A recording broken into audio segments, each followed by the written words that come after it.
to Calumet Harbor, nearshore waters from Calumet Harbor to Michigan City, until 6 p.m.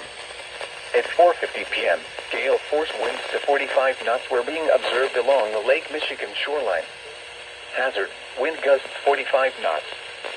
Source, automated measurements. A 46 carats wind gust was recently measured at the Chicago Crib. Impact, small craft could be damaged and briefly higher winds and suddenly higher waves. Locations impacted include Harrison Beaver Crib, Wilmette Harbor, 31st Street Harbor, Monroe Harbor, Burns Harbor, Calumet Harbor, Michigan City, Winthrop Harbor, Indiana Harbor, Waukegan Harbor, Burnham Harbor and Hamlet Marina.